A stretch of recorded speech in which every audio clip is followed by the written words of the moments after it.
بسم اللہ الرحمن الرحیم الحمد للہ رب العالمین والصلاة والسلام علی سید الانبیاء والمرسلین سیدنا و نبینا و مولانا محمد وعلی آلہ واصحابہ اجمعین اما بعد فعن ابن عمر رضی اللہ تعالی عنہما ان النبی صلی اللہ علیہ وسلم قال الظلم ظلمات یوم القیامہ متفق علیہ۔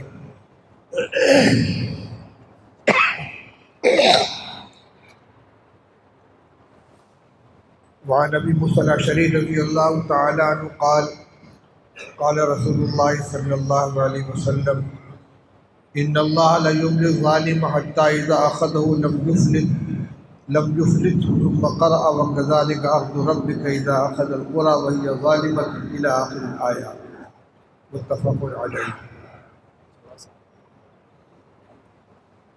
بزرگان محترم، عزیزوں اور بھائیوں، آج جمعہ سے پہلے اپنے مختصر بیان میں حقوق العباد سے متعلق کچھ گفتگو کی تھی۔ مسئلہ بہت اہم ہے اور ہم عام طور پر کسی نہ کسی درجے میں اس برائی کا شکار ہیں۔ اس لیے جی چاہا کہ آج کی اس مجلس میں، جس میں معتکفین کے علاوہ شہر سے بھی بہت سے احباب شریک ہوتے ہیں، اس مضمون کو قدر تفصیل کے ساتھ ذکر کر دیا جائے اور منتخب روایات کا ترجمہ بھی آپ کے سامنے آ جائے۔ باب کا عنوان ہے باب الظلم۔ ظلم کے معنی ہے دوسروں کے ساتھ زیادتی کرنا۔ اس زیادتی کی بہت سی شکلیں ہیں۔ کسی کو مارنا، پیٹنا، قتل کرنا، اذیت پہنچانا، کسی کا حق ضائع کر دینا، کسی کا مذاق اڑانا، کسی کو ایذا پہنچانا، کسی کا حق دبا لینا، میراث میں جو حق پہنچتا ہے وہ نہ دینا، مزدور کو اس کی اجرت نہ دینا، اگر کسی شخص سے کوئی غلطی ہو گئی ہے تو اس کے استحقاق سے زیادہ اس کو سزا دینا، یہ ساری کی ساری چیزیں ظلم کے اندر آ جاتی ہیں۔ اور اس ظلم کا جو انجام ہے وہ بہت ہی خطرناک ہے۔ اللہ جل شانہ نے اس سلسلے میں جو ضابطہ بنایا ہے، ان روایات کو اور ان آیات کو دیکھا جائے تو رونگٹے کھڑے ہو جاتے ہیں۔ ابھی میں نے آپ کے سامنے دو روایتیں پڑھی ہیں۔ پہلی روایت حضرت عبداللہ ابن عمر رضی اللہ تعالیٰ عنہ کی فرماتے ہیں کہ نبی کریم صلی اللہ علیہ وسلم نے ارشاد فرمایا کہ الظلم ظلمات یوم القیامہ، ظلم قیامت کے دن تاریکیوں کی شکل میں ہوگا۔ ایمان اور عمل صالح کی ایک روشنی ہوتی ہے جو محشر کے میدان میں عمل کرنے والے کے آگے آگے چلے گی، اس کو راستہ بتائے گی اور اس کو جنت تک پہنچائے گی۔ لیکن جو شخص ظلم میں مبتلا رہا ہے، جس نے ظلم کیا ہے، اس کے آگے روشنی نہیں ہوگی بلکہ تاریکیاں ہوں گی اور اس کی کوئی رہنمائی نہیں ملے گی۔ دوسری روایت ابو موسیٰ الاشعری رضی اللہ تعالیٰ عنہ کی ابھی پڑھی گئی کہ رسول اللہ صلی اللہ علیہ وسلم نے ارشاد فرمایا ان اللہ لیملی الظالم حتی اذا اخذہ لم یفلتہ، اللہ تعالیٰ ظالم کو ڈھیل دیتا رہتا ہے، مہلت دیتا رہتا ہے، یہاں تک کہ جب پکڑتا ہے تو پھر نہیں چھوڑتا۔ اس لیے کسی کا ظلم میں مبتلا ہونے کے باوجود اور گناہوں میں مبتلا ہونے کے باوجود اللہ کی طرف سے پکڑ میں نہ آنا، اس کو مطمئن نہیں ہونا چاہیے، بلکہ ہو سکتا ہے کہ یہ ڈھیل ہوئی۔ جیسے مچھلی کے لیے کانٹا چھوڑا جاتا ہے دریا میں، مچھلی اس کو نگل لیتی ہے اور شکار کرنے والا اس کو ڈھیل دیتا ہے۔ دھاگے کو ڈھیل دے دیتا ہے، یہاں تک کہ جب مچھلی اچھی طرح اس کو نگل لیتی تب ایک جھٹکے سے اس کو نکال لیا جاتا ہے۔ مچھلی کو ہے خوشی کہ اسے لقمہ تر ملا اور صیاد مطمئن کے کانٹا نکل گئی۔ اسی ظلم کا ایک مصداق خود گناہ میں مبتلا ہونا ہے۔ وما ظلمونا ولکن کانوا انفسهم یظلمون۔ اللہ تعالیٰ نے فرمایا کہ میری نافرمانی کرنے والے، میرے حکم عدولی کرنے والے میرے ساتھ کوئی زیادتی نہیں کرتے، خود اپنے ساتھ وہ ظلم کرتے ہیں، اپنے ساتھ زیادتی کرتے ہیں۔ ایک روایت جو بنیادی حیثیت رکھتی ہے، جس میں محشر کے میدان میں ہمارے نامہ اعمال کی کیا حیثیت ہوگی اس کو بیان کیا گیا ہے، وہ حضرت عائشہ رضی اللہ عنہا کی روایت ہے۔ ان عائشہ رضی اللہ تعالی عنہا قالت قال رسول اللہ صلی اللہ علیہ وسلم الدواوین ثلاثۃ دیوان لا یغفر اللہ الاشراک باللہ یقول اللہ عز وجل ان اللہ لا یغفر ان یشرک بہ ودیوان لا یترکہ اللہ ظلم العباد فیما بینہم حتی یختص بعضهم من بعض ودیوان لا یعبأ اللہ بہ ظلم العباد فیما بینہ وبین اللہ فذلک الی اللہ ان شاء عذبہ وان شاء تجاوز عنہ۔ یہ حضرت عائشہ رضی اللہ تعالیٰ عنہ ام المؤمنین کی روایت ہے۔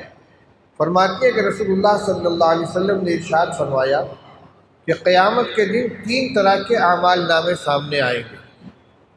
دیوان عمل، اعمال نامے 3 قسم کے ہوں گے۔ فرمایا کہ ایک تو وہ دیوان ہوگا جس کی اللہ کے یہاں کسی درجے میں معافی نہیں ہے۔ وہ کیا ہے؟ الاشراک باللہ، اللہ کے ساتھ شرک کرنا، اس کی ذات میں، اس کی صفات میں کسی کو شریک کرنا، یہ وہ جرم ہے جو ناقابل معافی ہے۔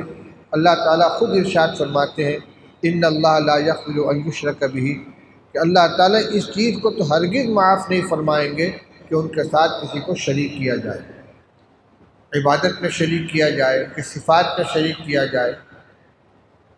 فرمایا دوسرا دیوان وہ ہے کہ لا یترکہ اللہ، اللہ تعالیٰ اس کو نظر انداز نہیں کریں گے، چھوڑیں گے نہیں، اس کا فیصلہ ضرور فرمائیں گے۔ وہ کیا ہے؟ ظلم العباد فیما بینہم، بندوں نے آپس میں جو ایک دوسرے کے ساتھ زیادتیاں کی ہیں ان کو اللہ تعالیٰ چھوڑیں گے نہیں، حتیٰ یختص بعضهم من بعض، جب تک کہ ایک دوسرے سے اپنا حق وصول نہ کر لے۔ اور حق وصول کرنے کی شکل کیا ہوگی یہ دوسری روایت میں ابھی آپ کے سامنے آ رہا ہے، کہ اللہ تعالیٰ ہر صاحب حق کو اس کا حق دلائیں گے، حق دلائے بغیر چھوڑیں گے نہیں۔ فرمایا وہ دیوان لا یعبأ اللہ بہ، اور ایک نامہ اعمال وہ ہوگا جس کی اللہ تعالیٰ کوئی پرواہ نہیں کرے گا۔ وہ کیا ہے؟ ظلم العباد فیما بینہم وبین اللہ، بندوں کی وہ زیادتی جو ان کے اور اللہ کے درمیان ہے۔ اللہ تعالیٰ کی نافرمانیاں کی ہیں، حکم عدولی کی ہے، گناہ کیے ہیں، چھوٹے بڑے ہر قسم کے گناہ کیے ہیں، لیکن شرک کے علاوہ ہے، کیونکہ شرک کے بارے میں الگ ضابطہ ہے، اس کی معافی کی کوئی شکل نہیں ہے۔ ان کے علاوہ جتنے گناہ ہیں یہ سب کے سب اللہ کے اپنے حقوق ہیں، اور اللہ تعالیٰ کی دونوں صفت ہے۔ نبی عبادی انی انا الغفور الرحیم وان عذابی هو العذاب العلیم۔ اللہ تعالیٰ فرماتے ہیں کہ میرے بندوں کو بتا دیجئے کہ میں بہت بخشنے والا اور بہت رحم کرنے والا ہوں۔ انی انا الغفور الرحیم، غفور بھی ہوں، رحیم بھی ہوں۔ وان عذابی هو العذاب العلیم، اور یہ بھی بتا دیجئے کہ میری سزا بہت سخت ہے، میرا عذاب بہت سخت ہے۔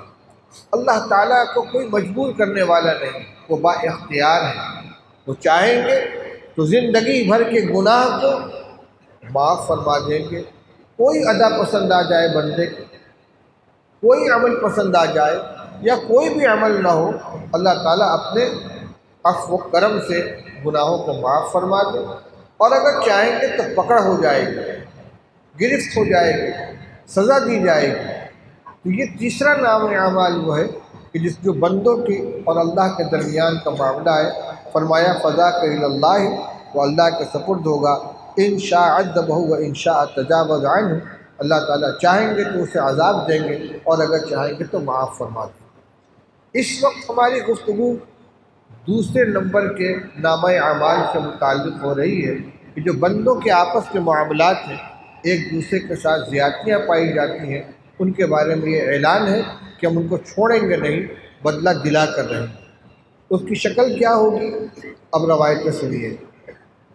عن ابی ہریرہ رضی اللہ تعالی عنہ قال قال رسول اللہ صلی اللہ علیہ وسلم من كانت له مظلمة لأخيه من عرضه أو شيء فليتحلله منه اليوم قبل أن لا يكون دينار ولا درهم إن كان له عمل صالح أخذ منه بقدر مظلمته وإن لم يكن له حسنات أخذ من سيئات صاحبه فحمل عليه رواه البخاری۔ بخاری شریف کی حدیث ہے۔ حضرت ابو ہریرہ رضی اللہ تعالیٰ عنہ روایت کرتے ہیں کہ رسول اللہ صلی اللہ علیہ وسلم نے ارشاد فرمایا کہ جس شخص کی اپنے بھائی کے ساتھ کوئی زیادتی ہو گئی ہو، کوئی زیادتی اپنے بھائی کے ساتھ ہو گئی، مظلمت ظلم ہو گیا ہو، زیادتی ہو گئی ہو، من عرضہ او شیء، چاہے اس کی آبرو سے اس کا تعلق ہو، اس کی بے عزتی کر دی ہے، اس کا مذاق اڑایا ہے، اس کی پس پش شکایت کی ہے، اس کے ساتھ تمسخر کیا، استہزاء کیا ہے، یعنی مارا پیٹا نہیں ہے، پیسہ نہیں لیا ہے، لیکن اس کی آبرو پر حملہ کیا ہے، اس کی عزت کو داغدار کیا ہے، او شیء، یا اور بھی کچھ ہوا ہو، جسمانی اذیت پہنچائی ہے، مالی نقصان پہنچایا ہے، کسی بھی طرح سے اس کو نقصان پہنچایا ہے، فَلْيَتَحَلَّلْهُ مِنْهُ الْيَوْمَ، تو چاہیے کہ آج دنیا میں رہتے ہوئے اس سے اس کو معاف کرا لے، اس کو حلال کر لے اپنے لیے کہ آخرت کے اندر اس کا ہم سے مواخذہ مت کرنا، قبل اللہ یکون دینار ولا درہم، اس دن کے آنے سے پہلے کہ جب نہ دینار ہوگا نہ درہم ہوگا، نہ روپیہ ہوگا نہ پیسہ ہوگا۔ پھر کیسے حقوق ادا کیے جائیں گے؟ اگر دنیا میں معاف نہیں کرایا یا حق ادا نہیں کیا، تحلل کی دو صورتیں ہیں، حق کو ادا کر دے یا معاف کرا لے، دونوں صورتوں میں اس سے وہ چھٹکارا پا لے گا۔ تو فرمایا کہ جو حق ہو اس دن کے آنے سے پہلے اس کو اپنے لیے حلال کر لے، یا تو حق کو ادا کر دے یا اس کو معاف کرا لے، قبل اس دن کے جس دن نہ درہم ہوگا نہ دینار ہوگا۔ ان کان لہ عمل صالح اخذ منہ بقدر مظلمتہ، ایک حق وصول کرنے والا ہوگا جس کے ساتھ ظلم کیا گیا ہے، ایک ظالم ہوگا جس سے حق وصول کرنا ہے۔ فرمایا اگر اس زیادتی کرنے والے کے نامہ اعمال میں نیکیاں ہوں گی تو اس سے اس کے ظلم کے بقدر نیکیاں لے لی جائیں گی اور اس کو دے دی جائیں گی جس کے ساتھ زیادتی ہوئی ہے۔ وَإِن لَّمْ يَكُن لَّهُ حَسَنَاتٌ أُخِذَ مِن سَيِّئَاتِ صَاحِبِهِ، اور اگر اس کے پاس نیکیاں نہیں ہوں گی تو اس کے ساتھی کی، یعنی جو صاحب جو مظلوم ہے اس کے گناہ لے لیے جائیں گے اور اس کے اوپر لاد دیے جائیں گے، فَحُمِلَ عَلَيْهِ، اس ظالم کے اوپر لاد دیے جائیں گے۔ اس کا انجام کیا ہوگا؟ اگلی روایت سنیے۔ وعنہ ان رسول اللہ صلی اللہ علیہ وسلم قال اتدرون ما المفلس قالوا المفلس فينا من لا درهم له ولا متاع وقال ان المفلس من امتي من ياتي يوم القيامه بصلاه وصيام وزكاه وياتي قد شتم هذا وقذف هذا واكل مال هذا وسفك دم هذا وضرب هذا فيعطى هذا من حسناته وهذا من حسناته فإن فنيت حسناته قبل ان يقضى ما عليه اخذ من خطاياهم فطرحت عليه ثم طرح في النار، رواہ مسلم۔ یہ روایت بھی حضرت ابو ہریرہ رضی اللہ تعالیٰ عنہ کی، اور اس کو امام مسلم رحمۃ اللہ علیہ نے اپنے جامع میں ذکر کیا ہے۔ اس میں تھوڑی سی اور تفصیل ہے اسی مضمون کی۔ ابو ہریرہ رضی اللہ تعالیٰ فرماتے ہیں کہ رسول اللہ صلی اللہ علیہ وسلم نے ارشاد فرمایا، کیا تم جانتے ہو کہ مفلس کون ہے؟ مفلس ایک عام لفظ ہے، جس آدمی کے پاس کچھ نہ ہو، فقیر ہو، غریب ہو، اس کو مفلس کہا جاتا ہے۔ تو آپ نے پوچھا جانتے ہو مفلس کون ہے؟ لوگوں نے کہا المفلس فینا من لا درہم لہ ولا متاع، ہمارے درمیان مفلس، غریب، نادار وہی سمجھا جاتا ہے جس کے پاس نہ پیسہ ہو نہ سامان ہو، جو نقد رقم بھی نہ رکھتا ہو اور متاع بھی ساتھ و سامان بھی نہ رکھتا ہو۔ آج نے فرمایا ان المفلس من امتی، یہ تو تم دنیا کے اعتبار سے مفلس بتا رہے ہو، حقیقی مفلس کون ہے میں بتاتا ہوں۔ میری امت کا مفلس وہ شخص ہے کہ جو قیامت کے دن آئے گا نماز، روزہ، زکوٰۃ لے کر، یعنی اعلیٰ درجے کی عبادت ہے۔ نماز سب سے اہم عبادت ہے، بدنی عبادت، زکوٰۃ مالی عبادت، روزہ بدنی عبادت ہے، جس کی ہر عمل کی اعلیٰ درجے کی فضیلتیں ہیں۔ نماز کی بڑی فضیلت ہے، زکوٰۃ کی بہت فضیلت ہے، روزے کی فضیلت آپ سنتے ہی رہتے ہیں، جس کے بارے میں اللہ تعالیٰ فرماتے ہیں کہ روزہ میرے لیے، اس کا بدلہ میں دوں گا۔ یہ ساری عبادتوں خوب لے کر آئے گا، بڑی مقدار میں لے کر آئے گا، بڑا مطمئن ہوگا الحمدللہ میرے نام اعمال میں نمازیں بھی ہیں، روزہ بھی ہے، زکوٰۃ بھی ہے۔ جب یہ اعلیٰ درجے کی ہے تو چھوٹی موٹی اور نیکیاں تو ہوں گی، لیکن اسی کے ساتھ کچھ اور بھی ہوگا نام اعمال میں۔ بیاتی اس حال میں آئے گا کہ قشتم ھذا، اس حال میں آئے گا کہ اس کو گالی بکی ہے، وقذف ھذا، اس کے اوپر جھوٹا الزام لگایا ہے، اکل مال ھذا، اس کا مال ہڑپ کیا ہے، سفک دم ھذا، اس کا خون بہایا ہے، ضرب ھذا، اس کو مارا ہے، کسی کو مارا ہوگا، کسی کا خون بہایا ہوگا، کسی کا مال کھایا ہوگا، کسی کو تہمت لگائی ہوگی، کسی کو گالی بکی ہوگی، یہ بھی اس کے نام اعمال میں۔ فَيُعْطَىٰ هَٰذَا مِنْ حَسَنَاتِهِ وَهَٰذَا مِنْ حَسَنَاتِهِ، اب یہ سارے کے سارے جن کے ساتھ زیادتیاں ہوئی ہیں وہ آئیں گے اور اس کی نیکیاں لے لے کر ان کو دے دی جائیں گی۔ فرمایا فَنِيَتْ حَسَنَاتُهُ، اگر اس کی نیکیاں ختم ہو جائیں گی قبل ان یقضى ما علیہ، ان حقوق کی ادائیگی سے پہلے جو اس کے اوپر عائد ہیں، کیا ہوگا؟ اخذ من خطایاہم فطرحت علیہ، ان لوگوں کے گناہ لیے جائیں گے اور اس کے اوپر لاد دیے جائیں گے، ثم طرح فی النار، پھر اس کو جہنم میں ڈال دیا جائے گا۔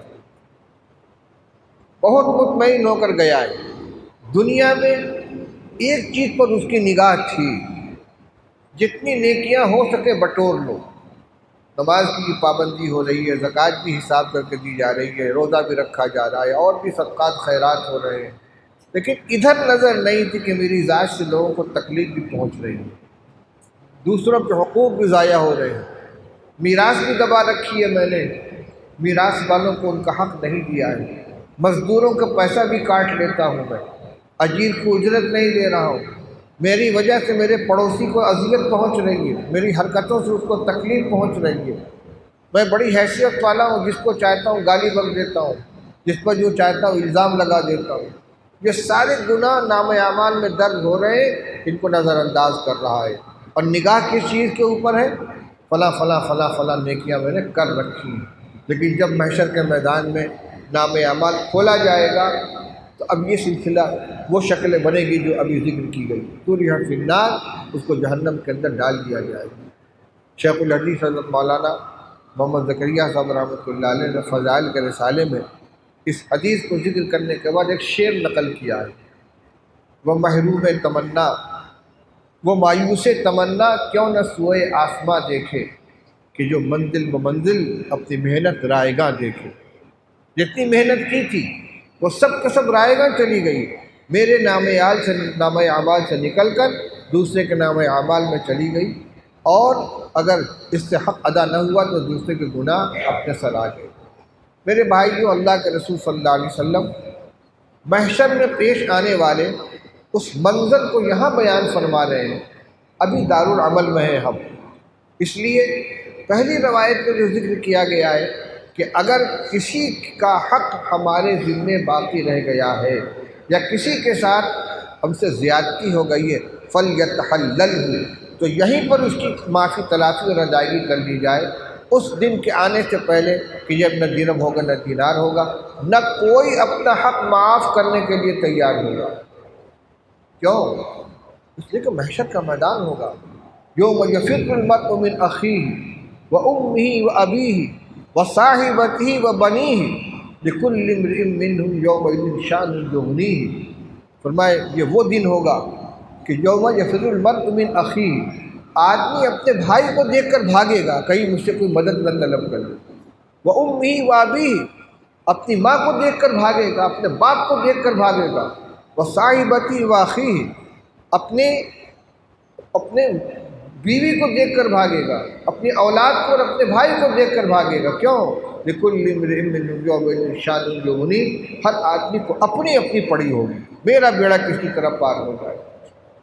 جب سگے رشتہ دار، حقیقی باپ، حقیقی ماں، حقیقی بھائی اور اولاد، ان کو دیکھ کر آدمی دامن بچائے گا کہ کہیں یہ ہم سے کوئی مدد نہ طلب کر لے، تو پھر ایک کسی اجنبی کے ساتھ اگر ظلم و زیادتی ہو گئی ہے وہ کیسے نظر انداز کر دے گا۔ اس لیے یہاں رہتے ہوئے اپنے معاملات کو درست کریں، دیکھیں، سوچیں، غور کریں، کسی دوسرے سے کہ کہنے کے انتظار میں نہ رہیں، بلکہ خود اپنے معاملات کو دیکھیں۔ ہمارے کسی کے ساتھ زیادتی تو نہیں ہوئی، کسی سے قطع تعلق تو نہیں کر لیا، کسی ملازم کے ساتھ تو زیادتی نہیں ہوئی۔ ایک حدیث آتی ہے، رسول اللہ صلی اللہ علیہ وسلم تشریف لے جا رہے تھے، ایک صحابی اپنے غلام کو مار رہے تھے، تو رسول اللہ صلی اللہ علیہ وسلم فرمایا للہ اقدر منک علیہ، سنو، جتنی قدرت تم کو اپنے اس غلام کے اوپر حاصل ہے، اس سے زیادہ قدرت اللہ کو تمہارے اوپر حاصل ہے۔ آج یہ غلام ہے، تم مالک ہو، یہ کچھ کہہ نہیں سکتا، تم اس کی پٹائی کر رہے ہو، جب حساب و کتاب کا وقت آئے گا اللہ کو تمہارے اوپر اس سے زیادہ قدرت حاصل ہے جتنی قدرت تم کو اس کے اوپر حاصل ہے۔ صحابی تھے، مڑ کر دیکھا، کانپ اٹھے، کہا وہ حر للوجہ اللہ، یا رسول اللہ میں اللہ کے واسطے اس غلام کو آزاد کر دوں۔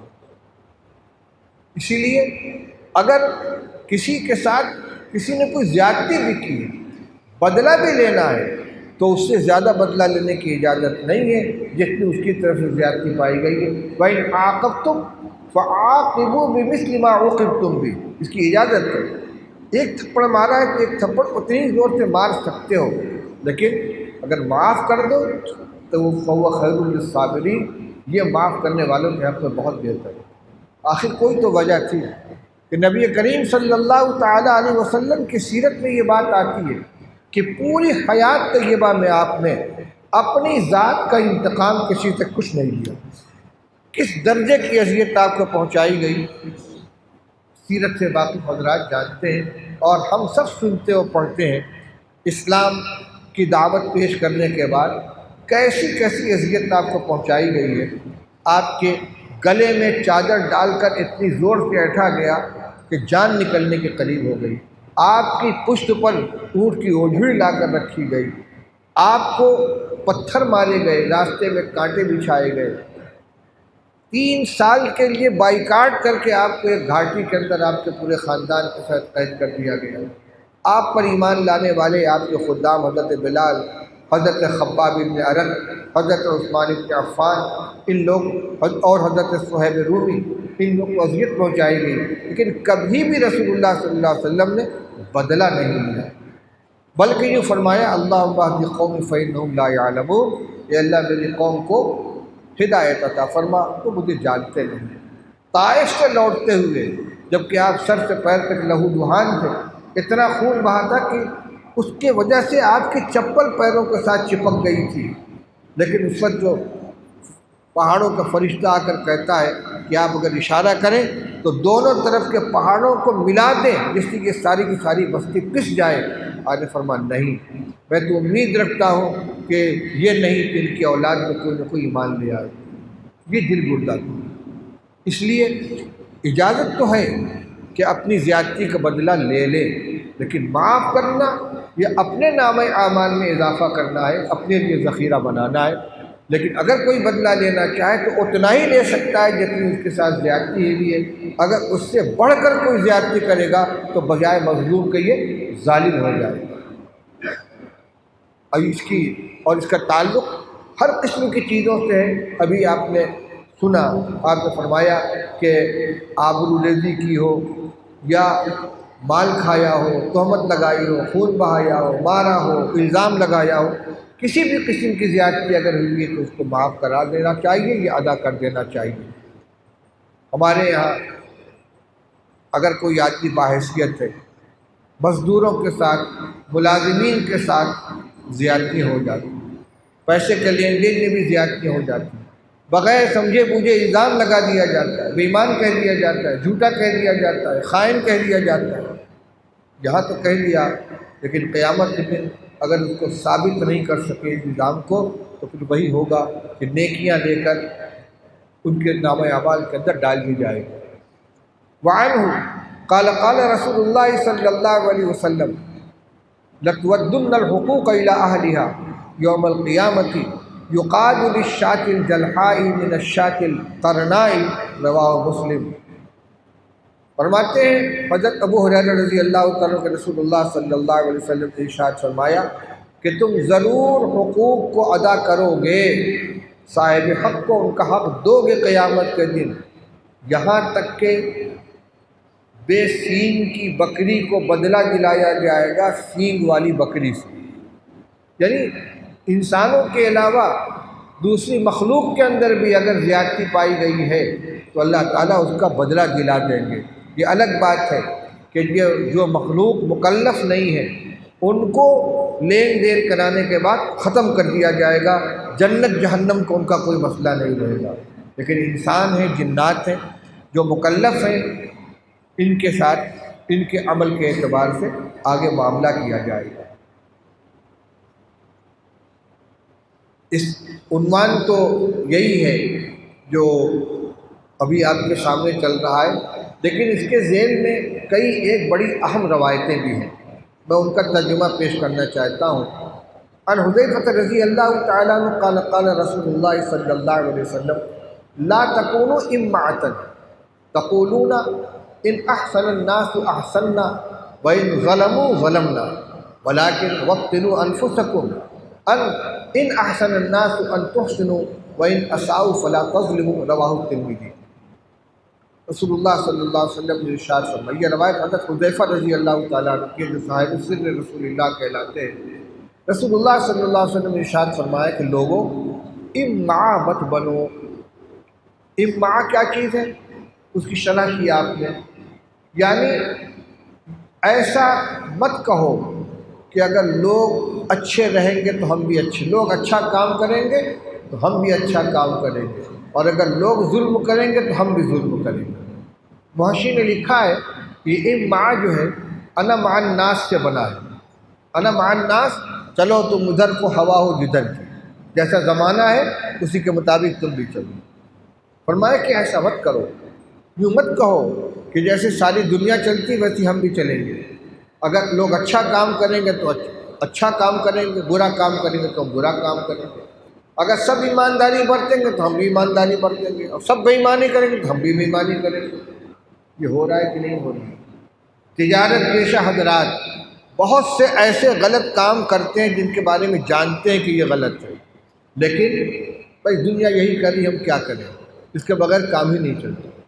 جھوٹ سب بولتے ہیں، ہم بھی بولیں گے، پیسہ سب کاٹتے ہیں، ہم بھی کاٹیں گے، فگر کا کام سب کر رہے ہیں، ہم بھی کریں گے، تصویریں ہم بھی چھاپیں گے، ہم بھی بنائیں گے۔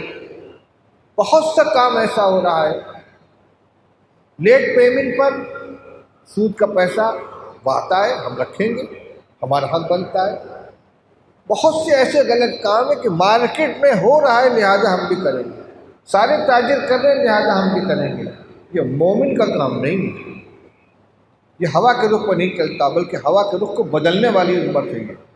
فرمایا لا تکونوا امعۃ، امعاء مت بنو، انا مع الناس کہنے والے مت بنو، یوں کہنے لگو کہ اگر لوگ اچھا کام کریں گے تو ہم بھی اچھا کام کریں، لوگ احسان نیکی کریں گے تو ہم بھی نیکی کریں گے، وَإِن ظَلَمُوا ظَلَمْنَا، اور لوگ اگر زیادتی کریں گے تو ہم بھی زیادتی کریں گے۔ ولیکن وطنوا انفسکم، لیکن تم اپنے آپ کو اس بات کا عادی بناؤ، اس بات کا اپنے آپ کو پختہ ارادہ کرنے والا بناؤ کہ ان احسن الناس ان تحسنوا، کہ لوگ جو اچھا کام کریں اس میں تو تم ان کا ساتھ دو، جو نیک کام کریں اس نیکی میں تم ان کا ساتھ دو۔ وَإِنْ أَسَاءُوا فَلَا تَظْلِمُوا، لیکن اگر وہ برائی کریں تو تم ظلم مت کرو، اس لیے کہ نامہ اعمال ہر ایک کا اپنے ساتھ ہوگا، دوسرے کے نامہ اعمال کا حساب تم سے نہیں ہوگا۔ دوسرے نے اچھائی کی، تم اچھائی کرو گی، اچھائی تمہارے کام آئے گی۔ دوسرا غلط طریقہ اختیار کرتا ہے، تم بھی دیکھا دیکھی کرو گے تو وہ اپنے ظلم کی سزا بھگتے گا، تم اپنے ظلم کی سزا بھگتو گے۔ اس وجہ سے کہ فلاں نے ایک کام کیا تو ہم نے اس کی نقل کی تھی، تم سے معاف نہیں کر دیا جائے گا۔ یہ روایت حضرت ابو حذیفہ رضی اللہ تعالیٰ کی ترمذی شریف کی ہے۔ اس میں ایک اور روایت بھی سنانے کو جی چاہتا ہے۔ ان معاویہ رضی اللہ تعالیٰ عنہ انہ کتب الی عائشہ رضی اللہ عنہا ان اکتبی الی کتابا توصینی فیہ ولا تفسدی، فکتبت سلام علیک اما بعد فإنی سمعت رسول اللہ صلی اللہ علیہ وسلم یقول من التمس رضا اللہ بسخط الناس کفاہ اللہ مؤنۃ الناس ومن التمس رضا الناس بسخط اللہ وکلہ اللہ الی الناس والسلام علیکم، رواہ الترمذی۔ بہت اہم حدیث ہے۔ حضرت معاویہ رضی اللہ تعالیٰ عنہ نے حضرت عائشہ رضی اللہ تعالیٰ عنہ کے پاس خط لکھا۔ حضرت معاویہ رضی اللہ تعالیٰ عنہ ملک شام میں رہتے تھے۔ حضرت عثمان رضی اللہ تعالیٰ کے زمانے میں ان کو گورنر بنا کے وہاں بھیجا گیا کیونکہ وہیں رہ گئے۔ حضرت عثمان کے زمانے میں بھی گورنر تھے، پھر حضرت علی رضی اللہ تعالیٰ عنہ کے زمانے خلافت میں کچھ دن اختلاف رہا، اور پھر حضرت علی کی وفات کے بعد حضرت حسن رضی اللہ تعالیٰ عنہ سے صلح ہو گئی اور یہ باقاعدہ امیر المومنین ہو گئے۔ بہرحال صحابی رسول ہیں، امت کے ماموں ہیں۔ ام حبیبہ رضی اللہ تعالیٰ عنہ جو رسول اللہ صلی اللہ علیہ وسلم کے ازواج مطہرات میں ہیں، ان کے یہ بھائی ہیں، بڑے فضائل ہیں ان کے۔ یہ اس لیے کہہ رہا ہوں کہ بعض لوگ محبت اہل بیت کے نام پر اور حضرت اور یزید کے والد ہونے کی بنیاد پر حضرت معاویہ رضی اللہ عنہ کی شان میں گستاخیاں کرتے ہیں، اور بڑے محروم و بدبخت ہیں جو صحابی رسول کی شان میں گستاخی کرتے ہیں۔ حضرت معاویہ رضی اللہ تعالیٰ عنہ نے ملک شام سے مدینہ طیبہ حضرت عائشہ رضی اللہ عنہ کے پاس خط بھیجا اور اس میں یہ درخواست کی ان اکتبی الی کتابا توصینی فیہ، آپ میرے پاس کوئی خط بھیجیے جس میں کچھ وصیت فرمائی ہے۔ بھائی یہ کون فوٹو لے رہا ہے وہاں؟ کچھ وصیت، کچھ نصیحت فرمائیے خط کے ذریعے سے۔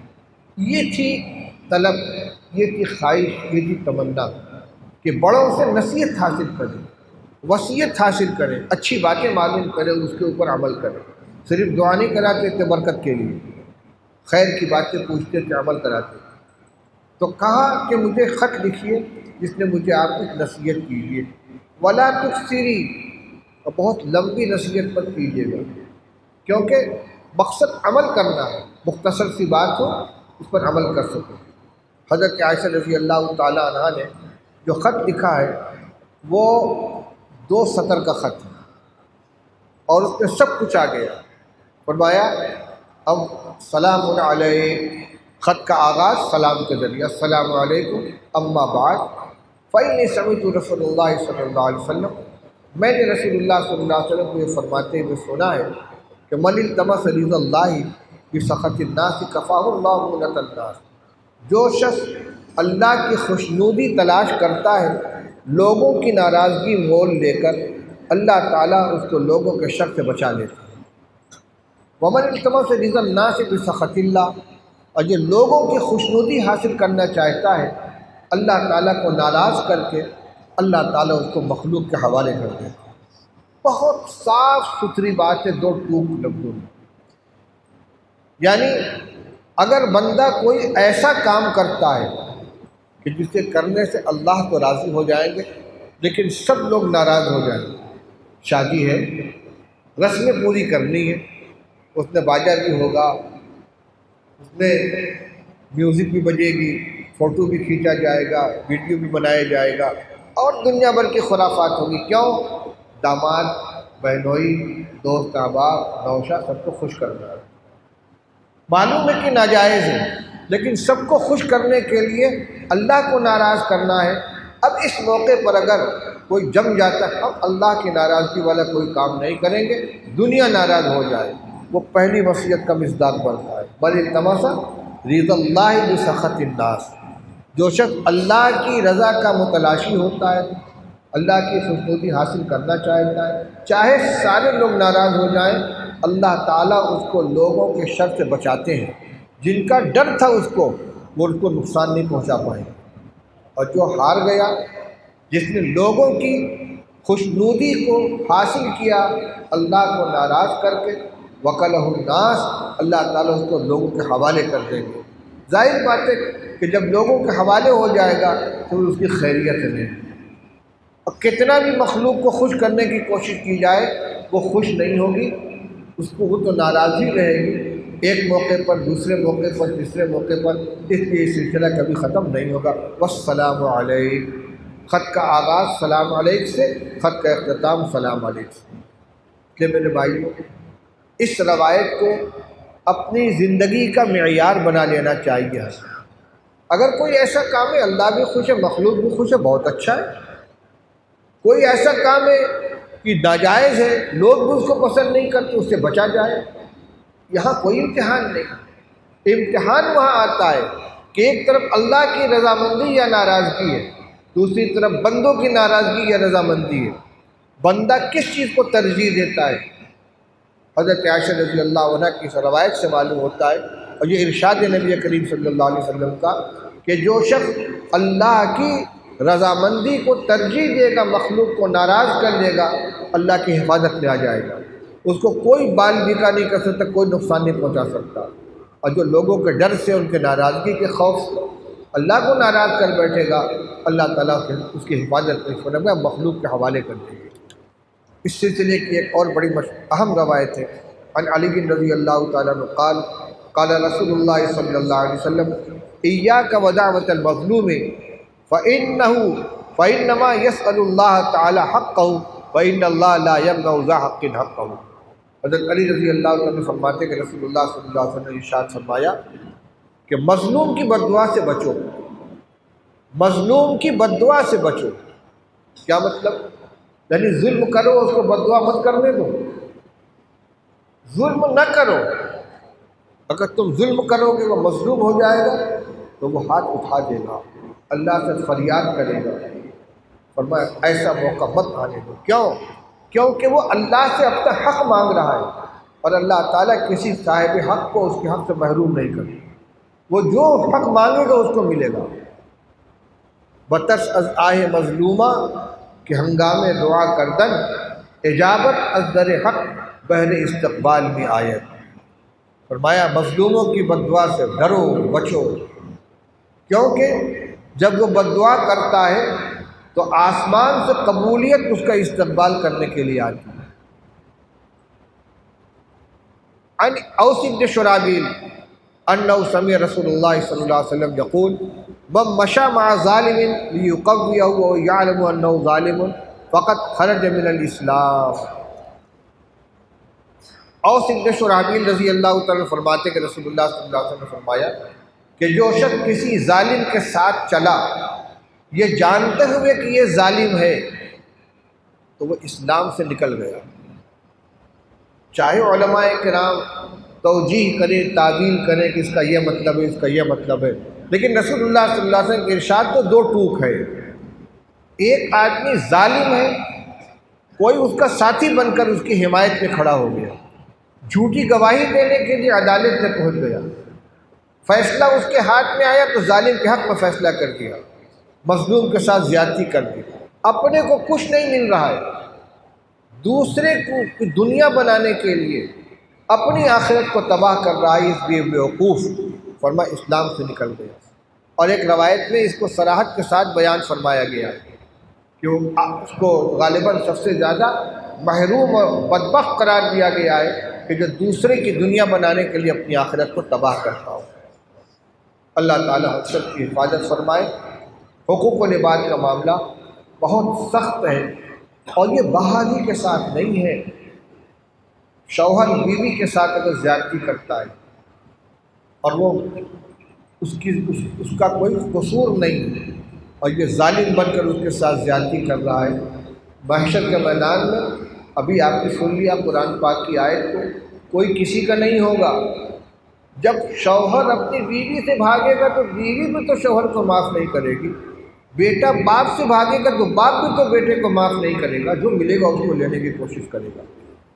بڑا بھائی یہ چھوٹے بھائی کے ساتھ زیادتی کر رہا ہے، پڑوسی کے ساتھ زیادتی کر رہا ہے، مزدور ملازم کے ساتھ، مزدور کے ساتھ مالک زیادتی کر رہا ہے، مزدور آقا کے ساتھ خیانت کر رہا ہے، مالک کے ساتھ خیانت کر رہا ہے، کسی بھی طرح کا۔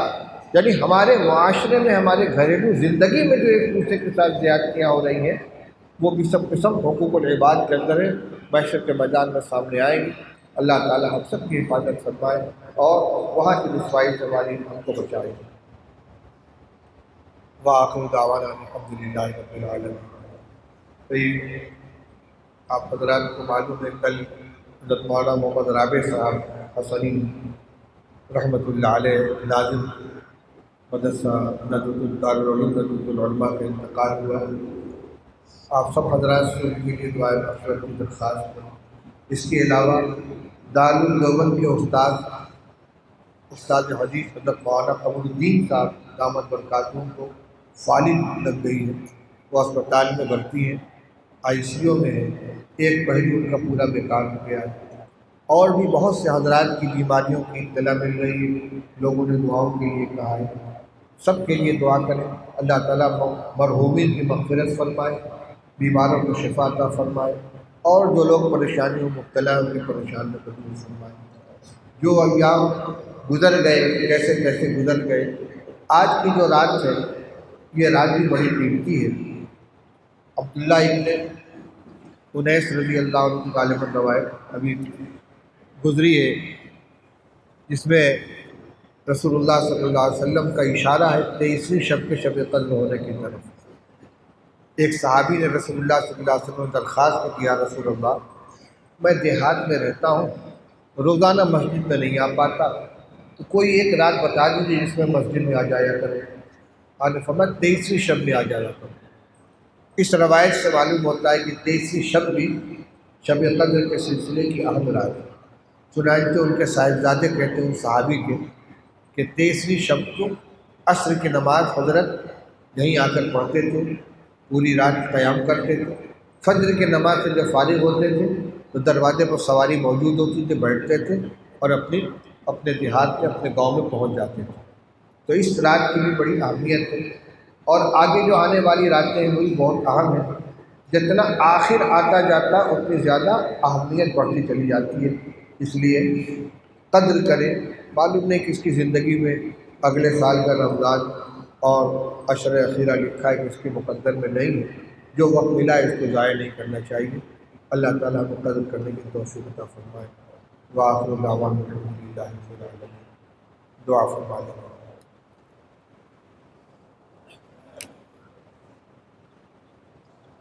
اللهم صل على سيدنا وشفيعنا وحبيبنا ونبينا ومولانا محمد وعلى آله وأصحابه وبارك وسلم۔ الحمد لله الذي هدانا لهذا وما كنا لنهتدي لولا أن هدانا الله۔ سبحان الله وبحمده سبحان الله العظيم۔ سبحان الله وبحمده عدد خلقه وزنة عرشه ورضاء نفسه ومداد كلماته۔ اللهم لك الحمد حمدا دائما مع دوامه، وَلَكَ الْحَمْدُ حَمْدًا خَالِدًا مَعَ خُلُودِهِ، وَلَكَ الْحَمْدُ حَتَّى تَرْضَىٰ، وَلَكَ الْحَمْدُ بَعْدَ الرِّضَىٰ، وَلَكَ الْحَمْدُ دَائِمًا أَبَدًا أَبَدًا۔ یا رب صل وسلم دائما ابدا علی حبیبک خیر الخلق کلہم۔ ربنا آتنا فی الدنیا حسنة وفی الآخرة حسنة وقنا عذاب النار۔ ربنا اغفر لنا ولإخواننا الذین سبقونا بالایمان ولا تجعل في قلوبنا غلا للذین آمنوا ربنا إنك رؤوف رحیم۔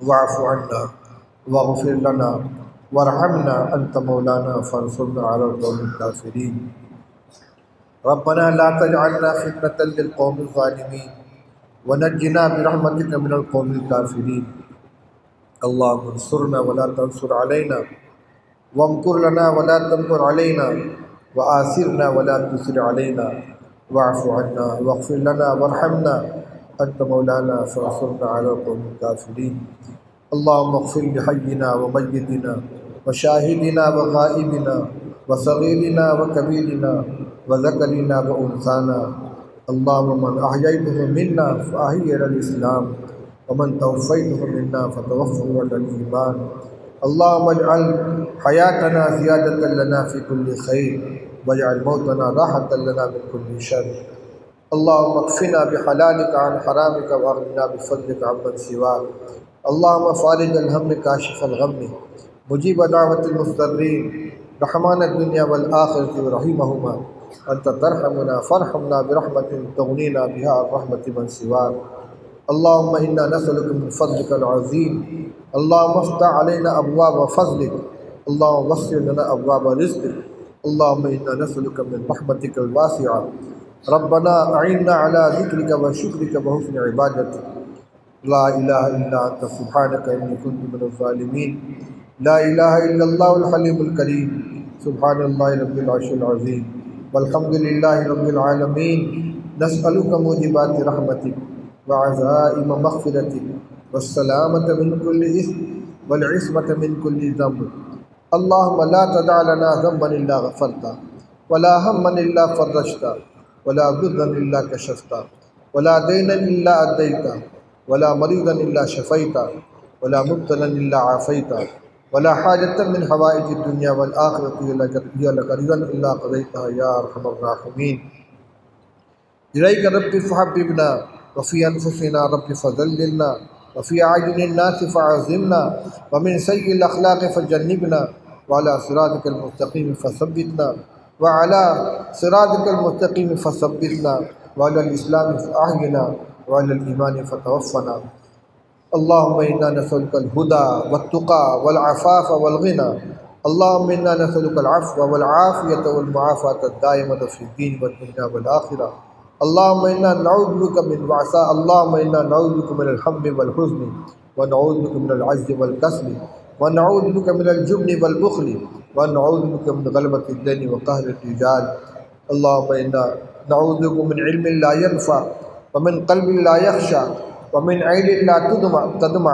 ومن دعاء لا يسمع ربنا أعنا على ذكرك وشكرك وحسن عبادتك اللهم إن قلوبنا ونواصينا وجوارحنا بيدك لم تملكنا منها شيئا فإذا فعلت ذلك بنا فكن أنت ولينا واهدنا إلى سواء السبيل اللهم وفقنا لما تحب وترضى من القول والفعل والعمل والنية والهدى اے اللہ ہم سب کے گناہوں کو معاف فرما دے ہماری تمام سیئات سے درگزر فرما دے اے اللہ تیرے حقوق کی جو پامالیاں کی ہیں اللہ اپنے کرم سے انہیں معاف فرما دے تیری ذات بہت کریم ہے تو عفو و گزر کرنے والا ہے اے اللہ تو معاف کرنے کو پسند کرتا ہمیں بھی معاف فرما دے اللہم انک عفو تحب العفو فاعف عنا اے اللہ تیرے بندوں کے حقوق میں جو ہم سے زیادتیاں ہوئی ہیں اے اللہ مرنے سے پہلے ان کی تلافی کرنے کی توفیق عطا فرما معاملات کی صفائی کرنے کی توفیق عطا فرما مرنے سے پہلے اے اللہ تمام حساب کتاب کرنے کی توفیق عطا فرما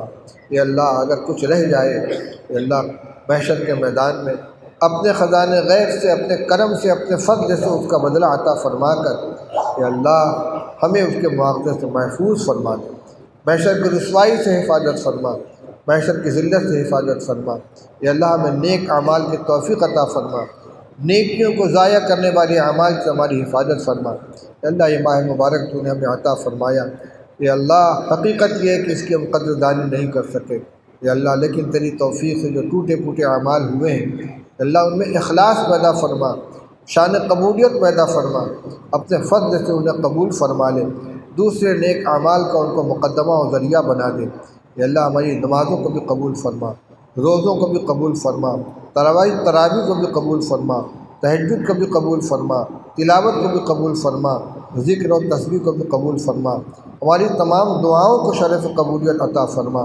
یا اللہ اعتکاف کو قبول فرما، یا اللہ اعتکاف میں جو احباب خدمت کر رہے ہیں اللہ ان کی خدمت کو قبول فرما، ہم سب کے اعتکاف کو ان کا حصہ مقدر فرما، ان کی جان مال عزت آبرو کی حفاظت فرما۔ یا اللہ جو احباب یہاں اعتکاف میں بیٹھے ہوئے ہیں ان کی غیر موجودگی میں ان کے اہل و عیال کی حفاظت فرما، ان کے گھر والوں کی حفاظت فرما۔ یا اللہ جو تیرے بندے تیری باتیں سننے کے لیے یہاں اکٹھا ہوتے ہیں، تجھ سے دعائیں مانگنے کے لیے اکٹھا ہوتے ہیں، اللہ کسی کو محروم نہ فرما۔ دین کی جو باتیں ہمارے کانوں میں پڑیں اے اللہ ان کو دلوں میں جاگزی فرما دے، ان کے تقاضوں پر عمل کرنے کی توفیق عطا فرما۔ اے اللہ ہمارے جو اکابر مشائخ اور تیرے جو بندے دنیا سے جا چکے ہیں اے اللہ ان سب کی کامل مغفرت فرما، جو بیمار ہیں شفا عطا فرما، جو زندہ ہیں ان کی زندگیوں میں برکت عطا فرما، نیک اعمال کی توفیق نصیب فرما۔ ربنا آتنا فی الدنیا حسنۃ وفی الآخرۃ حسنۃ وقنا عذاب النار۔ یا اللہ جن جن لوگوں کے ہمارے اوپر حقوق ہیں یا اللہ ان تمام حقوق کو ادا کرنے کی توفیق عطا فرما، ان سب کو ہماری طرف سے بہترین بدلہ عطا فرما۔ اے اللہ ہمارے تمام محسنین کو اے اللہ اپنی رضا و خوشنودی عطا فرما، جن کا ہمارے اوپر کسی بھی طرح کا احسان ہو جاہی مالی، اے اللہ ان سب کو ان کے احسان کا بہترین بدلہ عطا فرما۔ اے اللہ اپنی خوشنودی والے اعمال کی توفیق نصیب فرما، اپنی ناراضگی والے اعمال سے ہماری حفاظت فرما، اعتکاف کو قبول فرما، ہر طرح کے شر فتنے سے محفوظ فرما، آخر وقت تک عافیت کے ساتھ اس نظام کو چلنے کی توفیق عطا فرما۔ ربنا آتنا فی الدنیا حسنۃ وفی الآخرۃ حسنۃ وقنا عذاب النار، وصلی اللہ تعالی علی خیر خلقہ محمد وآلہ وصحبہ اجمعین برحمتک یا ارحم الراحمین۔